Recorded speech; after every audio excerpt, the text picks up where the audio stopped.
सफलता रातों रात नहीं मिलती, हमें अपने आप को पिछले दिन से थोड़ा और बेहतर बनाते रहना चाहिए। हमारा थोड़ा थोड़ा बेहतर होना जो रहता है वही क्या करता है, हमें सफल बनाता है। ठीक है, पिछले दिन से थोड़ा और बेहतर बनाना ही हमें क्या करता है, सफल बनाता है। तो नमस्कार साथियों, आप सभी का स्वागत है अपने YouTube चैनल बिहेवियर एजुकेशन उपकार की क्लास में। परिचर्चा करने वाले हैं। 2 दिन की क्लास हमारी छूट गई है। 9 जनवरी, ठीक है, क्या मनाया जाता है, भारतीय प्रवासी दिवस मनाया जाता है। 10 जनवरी बहुत ही महत्वपूर्ण है हमारे भारत के लिए, विश्व हिंदी दिवस मनाया जाता है। ठीक है, विश्व हिंदी दिवस, विश्व बोल रहा है न कि हिंदी दिवस बोल रहा है। हिंदी दिवस तो 14 सितंबर, विश्व हिंदी दिवस तो 10 जनवरी को मनाया जाता है। ठीक है, इससे पहले हमने क्या पढ़ा था बेटा, हमने पढ़ा था 3 जनवरी, जो क्या थी, सावित्री बाई फुले, जिन्हें भारत की प्रथम अध्यापिका होने का गौरव प्राप्त होता है। मराठी काव्य का अग्रदूत जिन्हें माना जाता है, जिन्होंने अपने पति ज्योतिबा राव सिंधिया के साथ या फुले के साथ, ठीक है, सॉरी सिंधिया नहीं, ज्योतिबा राव फुले के साथ मिलकर क्या किया था, समाज में बहुत ऐसे कार्य किए थे, महिलाओं के लिए, महिला शिक्षा के लिए, महिला अधिकारों के लिए इन्होंने अपना जीवन क्या कर दिया था, न्यौछावर कर दिया था। तो ये हमने पढ़े थे। तो हमारी 2 क्लास मिस हो गई थी, 9 जनवरी प्रवासी भारतीय दिवस और 10 जनवरी विश्व हिंदी दिवस। तो इन दोनों के बारे में आज हम परिचर्चा करने वाले हैं। जुड़ जाइए एक सकारात्मक ऊर्जा के साथ, कॉपी कलम उठा लीजिए, मेरे साथ आपको नोट्स बनाते हुए चलना है। तो आइए जानते हैं प्रवासी भारतीय दिवस के बारे में। तो देखो, प्रवासी भारतीय दिवस भारत सरकार द्वारा प्रतिवर्ष 9 जनवरी को मनाया जाता है। बेटा क्यों मनाया जाता है 9 जनवरी को ही, देखो इसी दिन महात्मा गांधी जी दक्षिण अफ्रीका से स्वदेश वापस आए थे। ठीक है, स्वदेश मतलब अपने देश आए थे। महात्मा गांधी कौन है, महात्मा गांधी आपको पता है, राष्ट्रपिता के नाम से जाना जाता है। ठीक है, जिन्हें कैसर ए हिंद कहा जाता था, लेकिन अपनी कैसर ए हिंद की उपाधि इन्होंने त्याग दी थी। क्यों त्याग दी थी बेटा, याद करो वो 1919 जलियांवाला बाग हत्याकांड, ठीक है, जिसके कारण इन्होंने कैसर ए हिंद की उपाधि त्याग दी। ठीक है, अर्धनग्न फकीर जिन्हें कहा जाता है, ठीक है, राष्ट्रपिता के नाम से संबोधित किया जाता था, जिनका पूरा नाम क्या है बताओ, मोहनदास करमचंद गांधी जी है, जिनका जन्म 2 अक्टूबर 1869 को गुजरात के पोरबंदर में हुआ था। ये अफ्रीका कब गए थे, तो 1893 में अफ्रीका गए थे। ठीक है, 1893 में ये अफ्रीका गए थे। ठीक है, तो वापस कब आते हैं, 1915 को, 9 जनवरी 1915 को स्वदेश वापस आते हैं, अपना देश वापस आते हैं। जिस दिन से क्या मनाया जाता है बताओ मुझे, जिसके लिए क्या मनाया जाता है, प्रवासी भारतीय दिवस मनाया जाता था। इस दिवस को मनाने की शुरुआत सन 2003 से हुई थी। इस दिन को मनाने की शुरुआत की पूछ लिया जाए तो सन 2003 से इसे मनाने की शुरुआत हुई थी। ठीक है, और क्यों इसे मनाया जाता है, गांधी जी जब अफ्रीका से क्या आते हैं, स्वदेश आते हैं 1915 में। ठीक है, 22 वर्षों के पश्चात ये कहाँ आते हैं, अपने देश भारत आते हैं। वहीं प्रवासी भारतीय दिवस मनाने की संकल्पना स्वर्गीय लक्ष्मीमल सिंघवी के दिमाग की उपज है। किसकी दिमाग की उपज है ये, लक्ष्मीमल सिंघवी की दिमाग की उपज है। तो ठीक है, 9 जनवरी मैंने आपको महत्वपूर्ण बता दिया क्यों है, क्यों इसे मनाया जाता है। आगे भी इसके बारे में अभी परिचर्चा करेंगे।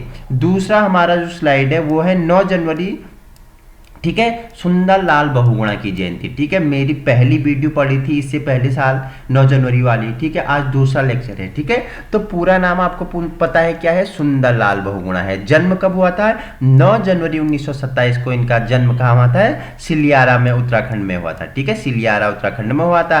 अगर इनकी मृत्यु की बात करूं तो हाल ही में इनकी मृत्यु हुई है अभी 21 मई 2021 में। प्रमुख क्या थे ये, पर्यावरणवादी थे। ऋषिकेश में इनका क्या हो जाता है, देहांत हो जाता है 21 मई 2021 को। ठीक है, अभिभावक इनके पिता के अगर नाम की बात करें तो स्वर्गीय अंबादत बहुगुणा जी इनके पिता का नाम है, माता का नाम पूर्णा देवी था। ठीक है, वहीं इनकी पत्नी का नाम बिमला नौटियाल था। अगर इनके पुत्र संतानों की बात करूं तो कौन थे, राजीव नयन बहुगुणा होगी, माधुरी पाठक, प्रदीप बहुगुणा और कौन थे, 3 के थे, ठीक है। एक था राजीव नयन बहुगुणा, एक था माधुरी पाठक, एक थी प्रदीप बहुगुणा, ठीक है। भारतीय तो आपको पता है, उत्तराखंड में रहते, नागरिकता इनकी क्या थी, भारतीय थी। तो आइए अब व्याख्यात्मक रूप में चर्चा परिचर्चा करने वाले हैं, ठीक है। तो प्रवासी भारतीय दिवस क्या कब से मनाया जाता है? मैंने बताया कि इसकी शुरुआत 2003 से हुई थी, ठीक है। किसके याद में और कब से इसे मनाया जाता है? तो 1915 में जब गांधी जी क्या आते हैं, दक्षिण अफ्रीका से भारत अपने देश वापस आते हैं, तो उसके उस समय से मनाया जाता है। 2003 से यह शुरू हुआ। भारत का विकास, यह दिन 9 जनवरी 1915 को महात्मा गांधी जी दक्षिण अफ्रीका से मुंबई वापसी की याद में मनाया जाता है, ठीक है। भारत के जो महान राष्ट्रपिता है हमारे, कौन? महात्मा गांधी जी। जब उन्होंने अफ्रीका से वापसी की, मुंबई पहुंचे थे वो, तो उनकी याद में इसे प्रवासी दिवस को मनाया जाता है। प्रवासी भारतीय दिवस मनाने का निर्णय LM सिंघवी की अध्यक्षता में भारत सरकार द्वारा स्थापित भारतीय डायस्पोरा का उच्च स्तरीय समिति HLC की सिफारिशों के अनुसार लिया गया। भारत के तत्कालीन प्रधानमंत्री श्री अटल बिहारी वाजपेयी जी ने 8 जनवरी 2002 को एक नई दिल्ली में विज्ञान भवन में एक सार्वजनिक समारोह में समिति का रिपोर्ट प्राप्त की और 9 जनवरी 2002 को प्रवासी भारतीय दिवस PBD की घोषणा की। 1915 में महात्मा गांधी जी दक्षिण अफ्रीका से भारत वापसी आए थे। इस दिन को तब इन्होंने चुना, ठीक है, कि भारतीय प्रवासी दिवस कब मनाया जाएगा? 9 जनवरी को मनाया जाएगा, क्योंकि 9 जनवरी 1915 को कौन भारत आए थे? अफ्रीका से हमारे गांधी जी भारत आए थे, ठीक है। याद रखना, गांधी जी के बारे में देखो, मैं कितना भी आपको बता दूं वो कमी है बेटा, ठीक है। जैसे ही भारत आते हैं, 1915 में भारत आते हैं, तो 1916 में ये क्या करते हैं? साबरमती आश्रम की स्थापना कर देते हैं अहमदाबाद के निकट, ठीक है। बैठने वाले इंसान नहीं है, ठीक है। साबरमती आश्रम के बाद ये क्या करते हैं? 1917 में बेटा राजकुमार शुक्ला इन्हें बिहार बुला लेता है बेटा, ठीक है। बोलता है बूबू चलो बिहार चलो, वहां पे नील, ठीक है, तिनकठिया पद्धति। बेटा मैंने आपको बताया है तिनकठिया पद्धति क्या है, मेरी इकोनॉमिक्स वाली लेक्चर में आप जाओगे, तिनकठिया पद्धति, ददनी प्रति वगैरह मैंने आपको सारा कुछ समझाया हुआ है। तो तिनकठिया पद्धति, नील की खेती, जबरन खेती के लिए ये क्या कर लेते हैं? गांधी जी को वहां बुला ले जाते हैं, ठीक है। 17 के बाद क्या करते हैं? चुप तो बैठते नहीं है। 1918 में क्या करते हैं? ये अहमदाबाद मिल हड़ताल कर देते हैं, ठीक है। अहमदाबाद में जो मिलों में मजदूरों के खिलाफ जो उनके लिए जो क्या होता है, उन पे क्या हो रहा था, अत्याचार होता है, उनके लिए क्या करते हैं? विद्रोह करते हैं, ठीक है। वर्ष 1918 में ये खेड़ा लगान भी कर देते हैं, ठीक है। 1918 में क्या करते हैं? खेड़ा लगान भी कर देते हैं, ठीक है। 1918 के बाद 1919 में रौलक एक्ट आ जाता है, आपको बताया है मैंने। इस एक्ट को बिना अपील, बिना वकील तथा बिना दलील वाला कानून कहा जाता है। और 1919 वही ईयर है जब जलियांवाला बाग हत्याकांड होता है। महात्मा गांधी जी अपनी केसर ए हिंद की उपाधि त्याग देते हैं। रविंद्रनाथ टैगोर जी हमारे नाइटहुड की उपाधि त्याग देते हैं। जमनालाल बजाज हमारे राय बहादुर की उपाधि त्याग देते हैं। जलियांवाला बाग हत्याकांड 13 अप्रैल 1919 को आपको याद आ गया, पंजाब के अमृतसर वाले बाग में जनरल ओडायर, ठीक है, किचलू की गिरफ्तारी में अंधाधुंध फायरिंग कर दी, जिसमें 1500 लोग क्या हुए? मारे गए थे, ठीक है, जिसमें से 1000 लोग का मृत्यु हो गई थी और 500 लोग इसमें घायल हुए थे। चलो मैं टॉपिक से बाहर आपको कनेक्ट करते हुए पढ़ा देता हूं थोड़ी एक्स्ट्रा, ठीक है, एक्स्ट्रा नॉलेज, ठीक है। आगे चर्चा परिचर्चा करते हैं। वही 70वां प्रवासी भारतीय दिवस सम्मेलन मध्य प्रदेश सरकार के साथ साझेदारी में 8 से 9 जनवरी 2023 तक इंदौर में आयोजित किया गया, ठीक है। ये अभी 8 और 9 जनवरी को, ठीक है, कहाँ पे 70वां प्रवासी दिवस मनाया जा रहा है? इंदौर में मनाया गया है, ठीक है। इस PBD सम्मेलन का विषय प्रवासी अमृत काल में भारत की प्रगति में विश्वसनीय भागीदारी। लगभग 70 विभिन्न देशों के 3500 से अधिक प्रवासी सदस्यों ने PBD सम्मेलन के लिए पंजीकरण कराया था, ठीक है। तो ये हमारा क्या हो गया? हमने पढ़ लिया 9 जनवरी भारतीय प्रवासी दिवस के बारे में, क्यों महत्वपूर्ण है, ठीक है, कब से मनाया जाता है, किसकी याद में मनाया जाता है। 9 जनवरी 1915 में गांधी जी भारत आए थे, स्वदेश आए थे, मुंबई पहुंचे थे, उनकी याद में मनाया जाता है। और क्या 2003 से इसकी शुरुआत हुई थी, ठीक है। 2003 में अटल बिहारी वाजपेयी द्वारा इसका क्या PBD तैयार किया गया था। वहीं आपको बता दूं तो इसका 70वां प्रवासी दिवस मनाया गया है, मध्य प्रदेश के इंदौर में मनाया गया है। 3500 लोगों ने इसमें पंजीकरण कराया था, ठीक है, याद रखना। तो आइए अब चर्चा परिचर्चा कर लेते हैं बेटा, किसके बारे में? सुंदरलाल बहुगुणा के बारे में, ठीक है। सुंदरलाल बहुगुणा भारत के एक महान पर्यावरण चिंतक एवं चिपको आंदोलन के प्रमुख नेता थे बेटा। चिपको आंदोलन, ठीक है, आप के मन में ख्याल आ जाता है गौरा देवी, ठीक है, रैणी गांव आपके मन में रैणी गांव गौरा देवी याद आ जाती है। 17 वर्षीय विधवा महिला के बारे में आप सोचने लग जाते हुए हैं कि गौरा देवी ने कितना बड़ा आंदोलन किया था, ठीक है। उन्होंने हिमालय के पर्वतीय क्षेत्र में वनों के संरक्षण के लिए संघर्ष किया। उनकी पत्नी भी उनके आंदोलन से जुड़ी हुई थी बेटा। किनकी पत्नी? सुंदरलाल बहुगुणा जी की पत्नी, ठीक है। जन्म की बात करें तो 9 जनवरी 1927 में सिलियारा मरोदा उत्तराखंड में हुआ था, ठीक है। मृत्यु कहाँ हुई मैंने बताया, अभी हाल ही में इनकी मृत्यु हुई 21 मई 2021 को कहाँ पे? ऋषिकेश में, ठीक है। All India institute of medical science से ऋषिकेश में इनकी क्या हुई है? मृत्यु हुई है। तो ये हैं आपके प्रमुख पर्यावरणवादी चिंतन प्रकृति प्रेमी सुंदरलाल बहुगुणा जी, ठीक है। टिहरी बांध के विरोध में भी आंदोलन किया था। तो आइए चर्चाएं परिचर्चाएं कर लेते हैं, ठीक है। जन्म बता दिया है कब? 9 जनवरी 1927 को हुआ था बेटा, ठीक है। कब हुआ था? 9 जनवरी 1927 को इनका जन्म हुआ था, ठीक है। कहाँ पे? सिलियारा उत्तराखंड में हुआ था, ठीक है। मृत्यु कब हुई? 21 मई 2021 को ऋषिकेश में हो जाता है, ठीक है। अभिभावक का नाम मैंने पिता का नाम बताया अंबादत्त बहुगुणा था, माता का नाम पूर्णा देवी था, पत्नी का नाम बिमला नौटियाल थे। इनके 3 संतानें थी, एक का नाम था राजीव नयन बहुगुणा, एक का नाम था माधुरी पाठक, एक का नाम था प्रदीप बहुगुणा, ठीक है।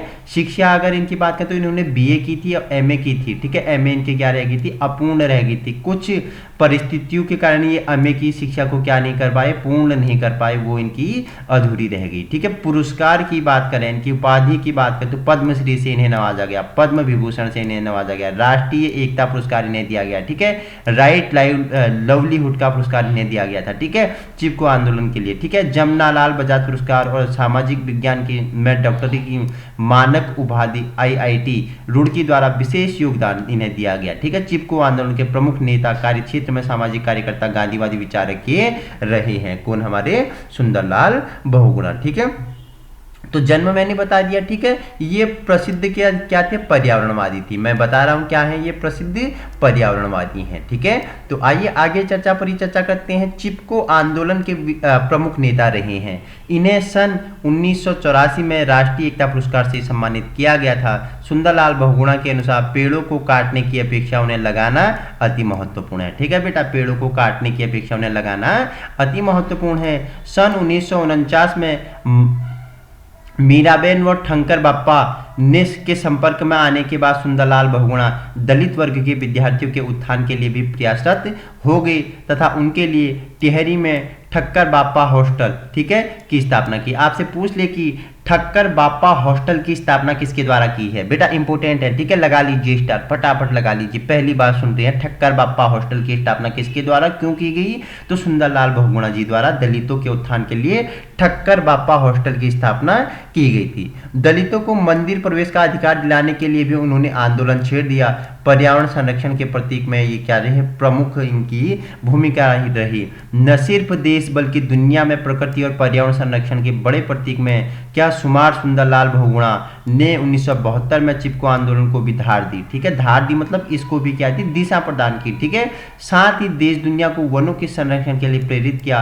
परिणाम स्वरूप चिपको आंदोलन की गूंज समूची दुनिया में सुनाई पड़ी। बहुआयामी व्यक्तित्व के धनी बहुगुणा का नदियों वनों व प्रकृति में बेहद गहरा जुड़ाव था। वह पारिस्थितिकी की सबसे बड़ी आर्थिक मानते थे। पारिस्थितिकी को क्या मानते थे? सबसे बड़ी आर्थिकी कौन मानते थे? सुंदरलाल बहुगुणा मानते थे। यही वजह भी थी कि उत्तराखंड में बिजली की जरूरत पूरा करने के लिए छोटी छोटी परियोजनाओं के क्या थे? पक्षधर थे। देखो उत्तराखंड में बिजली की पूर्ति के लिए जो छोटे छोटे ना परियोजनाएं थे उनके तो पक्षधर थे, लेकिन बेटा एक बड़ी परियोजना जो टिहरी बांध होती है, ठीक है, टिहरी बांध परियोजना होती है, उसके पक्षधर नहीं थे। इसे लेकर उन्होंने बृहद आंदोलन शुरू कर दिया, ठीक है। और क्या कर दिया? उनका एक नारा था, धार एंच डाला बिजली बढ़ाओ खाल खाला, ठीक है। आपसे पूछ ले कि धार एंच डाला बिजली बनाल खाल खाला, गढ़वाली में ये क्या है? अपना एक नारा दिया जो किसके? टिहरी बांध के विरोध में दिया था। यानी ऊंचाई वाले क्षेत्र में पेड़ लगाइए और निचले स्थानों पर छोटी छोटी परियोजनाओं से बिजली बनाइए। सारा जीवन उच्च विचार की आत्मसात करते हुए वह जीवन पर्यंत प्रकृति नदियों व वनों के संरक्षण में मुहिम में जुटे हुए थे। कौन? हमारे सुंदरलाल बहुगुणा जी। ठीक है, ये आपके लिए क्या बनता है? VIMP बनता है। इनके जीवन के बारे में, इन्होंने प्रकृति में अपना क्या योगदान दिया। तो आगे चर्चा परिचर्चा कर लेते हैं। देखो, पुरस्कार मैंने पहले भी बता दिए हैं इनके पुरस्कार, इन्हें क्या क्या पुरस्कारों से इन्हें नवाजा गया था। फिर दोबारा उसके बारे में हम क्या कर लेते हैं? चर्चा परिचर्चा कर लेते हैं। तो आइए पुरस्कार जान लेते हैं। बहुगुणा के कार्यों से प्रभावित होकर अमेरिकी की फ्रेंड ऑफ नेचर नामक संस्था ने 1980 में इनको पुरस्कृत किया। इसके अलावा उन्हें कई सारे पुरस्कारों से सम्मानित किया गया। पर्यावरण को स्थायी संपत्ति मानने वाला यह महान पुरुष पर्यावरणवादी गांधीवादी बन गया। अंतर्राष्ट्रीय मान्यता के रूप में 1981 में स्टॉकहोम का वैकल्पिक नोबेल पुरस्कार भी इन्हें मिला। वहीं सुंदरलाल बहुगुणा को सन 1981 में पद्मश्री पुरस्कार से भी नवाजा गया, जिसे उन्होंने यह कहकर स्वीकार नहीं किया कि जब तक पेड़ों की कटाई जारी है मैं अपने को इस सम्मान के योग्य नहीं समझता। बेटा, इतने महान इनके विचार थे, इन्होंने पद्मश्री को क्या कर दिया? अस्वीकार कर दिया। क्यों कर दिया? इन्होंने बोल दिया कि जब तक पेड़ों की कटाई पूरी तरह बंद नहीं होगी तो मैं इस सम्मान के क्या हूं? हकदार नहीं हूं। ठीक है, 1985 में जमनालाल बजाज पुरस्कार। ठीक है, मैंने बताया कि राय बहादुर की उपाधि किसने त्याग दी थी? 1919 में जलियांवाला बाग हत्याकांड से प्रभावित हो गए तो जमनालाल बजाज ने त्याग दी थी। ठीक है, देखो रचनात्मक कार्यों के बारे में पढ़ लेते हैं इनके बारे में। ठीक है, 1986 में जमनालाल बजाज पुरस्कार से नवाजा गया। ठीक है, 1987 में राइट लाइवलीहुड पुरस्कार जो चिपको आंदोलन के लिए इन्हें दिया गया। अगर चिपको आंदोलन के सूत्रधार पूछे तो कौन है? वहां आपकी गौरा देवी रैणी गांव की, वो आपको मैंने अलग से बताया हुआ है, एक अलग सीरीज आपके लिए लेके आऊंगा। 1987 में शेर ए कश्मीर पुरस्कार भी इन्हें दिया गया। ठीक है, शेर ए पुरस्कार इन्हें दिया गया। 1987 में सरस्वती सम्मान से नवाजा गया। 1989 में सामाजिक विज्ञान की डॉक्टर की मानद उपाधि ITI रुड़की द्वारा इन्हें प्रदान की गई। 1998 में पहल सम्मान इन्हें दिया गया। 1999 में गांधी सेवा सम्मान इन्हें मिला। 2000 में सांसदों के फोरम द्वारा सत्यपाल मित्तल अवार्ड सन 2001 में पद्म विभूषण से भी इन्हें सम्मानित किया गया। ठीक है, क्या है चिपको आंदोलन? तो बताया आपको, सन 1962 में चीन युद्ध के बाद भारत सरकार ने तिब्बत सीमा पर अपनी पैठ मजबूत करने की तैयारी की थी। कश्मीर से अरुणाचल प्रदेश तक बॉर्डर के इलाके में सड़कें बनाने का काम शुरू हुआ। उस वक्त उत्तर प्रदेश, जो अब उत्तराखंड नाम से जाना जाता है, ठीक है, इलाके में आने वाले चमोली जिले में भी सड़क का निर्माण प्रक्रिया शुरू हुई। सड़क बनाने वालों के लिए उन्होंने क्या किया? पहाड़ के जंगलों वाले इलाकों को काटना शुरू कर दिया था। ठीक है, ऐसे में बड़े पैमाने पर जंगल की कटाई शुरू हुई और 1972 आते आते कटाई काफी तेज हो गई। पेड़ों को काटने का स्थानीय लोगों ने विरोध किया। सुंदरलाल बहुगुणा और चंडी प्रसाद भट्ट जैसे लोग विरोध में सामने आ गए। इलाके की महिलाएं भी जंगल कटाई के खिलाफ उतर आई। ठीक है, जगह जगह पर महिलाएं मंगल दल बन गई। रैणी गांव से भी महिला मंगल दल बना। गौरा देवी को इसका अध्यक्ष बनाया गया। महिला मंगल दल की महिलाएं घर घर घूमकर लोगों को पेड़ों का महत्व समझाती थी और पर्यावरण के लिए जागरूक करती थी। बेटा, ठीक है, महिला रैणी गांव की गौरा देवी के बारे में आपको पता है क्या? चिपको आंदोलन के सूत्रधार रही हैं। 70 वर्षीय विधवा महिला थी। क्या इनका नारा था? कि भाली कुल्हाड़ी चलेंगे हम पेड़ों पे चिपकेंगे वाला इनका नारा था। तो हमने 9 जनवरी और 10 जनवरी, ठीक है, 10 जनवरी के बारे में अब चर्चा करेंगे। 9 जनवरी की हमने 2 महत्वपूर्ण चीजें आपको बता दी हैं। 9 जनवरी भारतीय प्रवासी दिवस, 10 जनवरी आपके लिए मैंने क्या बताया कि जो क्या मनाया जाता है 10 जनवरी को, बताओ मुझे? विश्व हिंदी दिवस मनाया जाता है। तो कुछ उसके बारे में भी चर्चा परिचर्चा कर लिए जाए, क्यों? उसे भी आज हम कंप्लीट कर लेते हैं। उसके अलग से लाने से बार बार आपके छोटे छोटे वीडियो हो जाते हैं, इसलिए 1-2 मिनट में उसे भी बता देता हूँ। अगर विश्व हिंदी दिवस की बात करूँ तो सबसे पहले 1975 में पहला विश्व हिंदी दिवस 10 जनवरी 1975, 10 जनवरी 1975 आपको याद रखना, ठीक है, 1975 में। ठीक है, कहाँ मनाया गया? महाराष्ट्र के नागपुर में हुआ था, जिसका उद्घाटन तत्कालीन प्रधानमंत्री इंदिरा गांधी ने किया था। इसमें कुल 30 सदस्यों ने भागीदारी देखी थी। 2006 से पूर्व प्रधानमंत्री डॉक्टर मनमोहन सिंह ने यह घोषणा की कि 10 जनवरी को हर साल विश्व हिंदी दिवस के रूप में मनाया जाएगा। पहली बार कब? तो आपको पता रखना है 10 जनवरी 1975 को, ठीक है, महाराष्ट्र के नागपुर से मनाया गया। इसका उद्घाटन किसने किया था? उस समय की प्रधानमंत्री थी इंदिरा गांधी जी, ठीक है, जिसमें 30 देशों ने क्या कर दी? भागीदारी देखी थी। ठीक है, उसके बाद 2006 से प्रतिवर्ष मनाने की घोषणा किसके द्वारा की गई? तो हमारे डॉक्टर मनमोहन सिंह जी उस समय क्या थे, प्रधानमंत्री थे। ठीक है, उनके द्वारा इसे प्रतिवर्ष 10 जनवरी को मनाने की घोषणा की गई। ठीक है, विश्व हिंदी दिवस एक अंतर्राष्ट्रीय भाषा के रूप में हिंदी के बारे में जागरूकता फैलाने के अलावा भाषा के प्रति जुनून पैदा करने का भी जोर देता है। तो ठीक है, तो आपके लिए 2 फैक्ट विश्व हिंदी दिवस से क्या बनते हैं, महत्वपूर्ण बनते हैं। अगर हिंदी दिवस पूछे तो 14 सितंबर और विश्व हिंदी दिवस पूछे तो 10 जनवरी। ठीक है, बता दिया। पहला कब मनाया गया, 10 जनवरी 1975 महाराष्ट्र, मैंने आपको बता दिया है। ठीक है, फिर उसके बाद प्रतिवर्ष मनाने की घोषणा किसके द्वारा कब की गई, 2006 में डॉक्टर मनमोहन सिंह जी द्वारा, हमारे प्रधानमंत्री रहे। ठीक है, थैंक यू।